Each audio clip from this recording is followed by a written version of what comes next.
ஹே ஹாய்ஸ் வணக்கம். இன்னைக்கு அப்டேட்டில் பார்த்தீங்க அப்படின்னு சொன்னீங்கன்னா, மகாநதியில் ரொம்ப சீரியஸாக போயிட்டுருக்கு.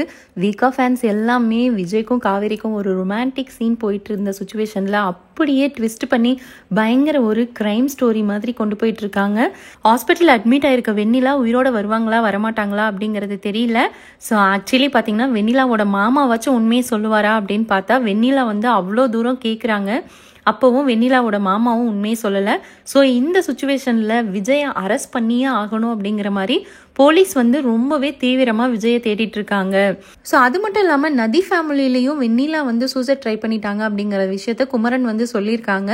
ஸோ இதை கேட்ட உடனே காவேரியும் விஜயும் வெண்ணிலாக்கு எதுவும் ஆகக்கூடாது, ஹாஸ்பிட்டல் போகலாம் அப்படிங்கிற மாதிரி டிசைட் பண்ணி ஹாஸ்பிட்டல் வராங்க.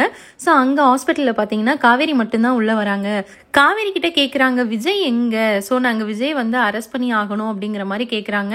அதுக்கு காவேரி இருந்துட்டு இல்லை, நேற்று நைட்டே நான் அவர் என்னை வீட்டில் ட்ராப் பண்ணிட்டாரு, நான் வீட்டுக்கு போயிட்டேன், எனக்கு அவர் எங்கங்கிறது தெரியாதுன்னு சொல்லி கேட்குறாங்க. உடனே உங்கள் மொபைல் கொடுங்க அப்படின்னு சொல்லிட்டு மொபைல் வாங்கி சர்ச் பண்ண ஆரம்பிச்சுட்டாங்க. அதுக்குள்ள வெண்ணிலாவோட மாமா மனசு மாதிரி உண்மையெல்லாம் சொல்லுவாரா அப்படிங்கிறது தெரியல. கதை எந்த அளவுக்கு ட்விஸ்டியாக போக போகுது அப்படிங்கிறது தெரியல. இப்போதைக்கு காவேரி விஜய் வீட்டுக்கு வருவாங்களா அப்படிங்கிறதே ஒரு மாதிரி சந்தேகமாக இருக்கு. இந்த வெண்ணிலாவோட இஷ்யூ ரொம்பவே பரபரப்பாக போயிட்டு இருக்கிற இந்த சுச்சுவேஷனில் காவேரி பிரெக்னண்டா இருக்கிற விஷயம் வீட்டுக்கு தெரிஞ்சா என்ன ஆகும்?